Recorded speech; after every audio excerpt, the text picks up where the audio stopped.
बिस्मिल्लाहिर्रहमानिर्रहीम। हजरत उमर फारूक रज़ियल्लाहु अन्हु सीरीज एपिसोड 3। हिजरत का ऐतिहासिक सफर। मक्का की जमीन, तपती रेत और हर तरफ बेचैनी का माहौल। इस्लाम अब धीरे धीरे फैल रहा था, लेकिन कुरैश के बहुत से लोग अभी भी इस्लाम के सख्त दुश्मन बने हुए थे। मुसलमानों पर जुल्म बढ़ता जा रहा था। किसी को मारा जाता, किसी को भूखा रखा जाता और किसी को अपने घर से निकाल दिया जाता। लेकिन इसके बावजूद सहाबा किराम रज़ियल्लाहु अन्हुम अपने ईमान पर मजबूती से कायम थे। इसी दौरान एक बहुत बड़ा फैसला होने वाला था।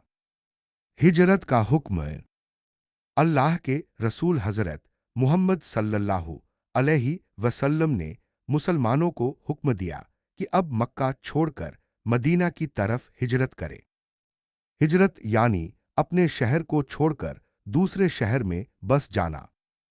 यह फैसला आसान नहीं था, क्योंकि इसका मतलब था अपना घर छोड़ना, अपनी जमीन छोड़ना, अपना कारोबार छोड़ना और कभी कभी अपने रिश्तेदारों से भी दूर हो जाना।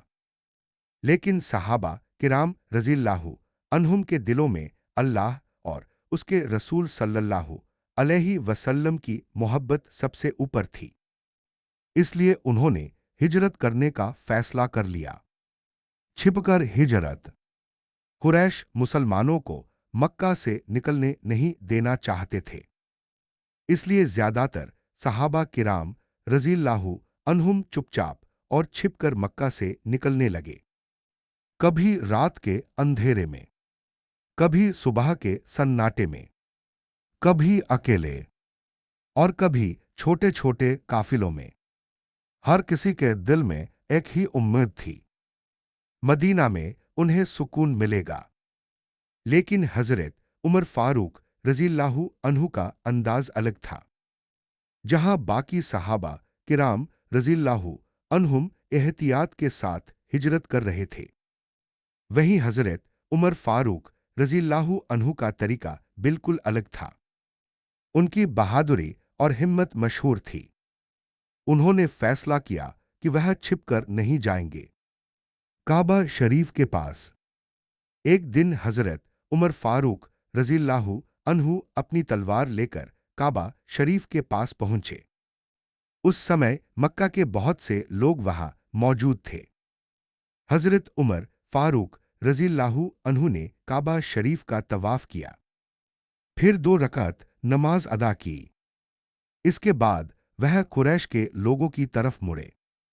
उनकी आवाज बुलंद थी, उनका चेहरा बहादुरी से भरा हुआ था। उन्होंने ऊंची आवाज में कहा, जो शख्स चाहता है कि उसकी मां उसे खो दे, जो चाहता है कि उसके बच्चे यतीम हो जाए और जो चाहता है कि उसकी पत्नी बेवा हो जाए, तो वह मक्का के बाहर आकर मुझे रोक ले। पूरा माहौल खामोश हो गया। किसी में हिम्मत नहीं हुई। कुरैश के बहुत से लोग वहां बैठे थे, लेकिन किसी में इतनी हिम्मत नहीं थी कि हजरत उमर फारूक रज़ियल्लाहु अन्हु के सामने खड़ा हो सके, क्योंकि वह जानते थे कि उमर फारूक रज़ियल्लाहु अन्हु बहुत बहादुर और ताकतवर इंसान है।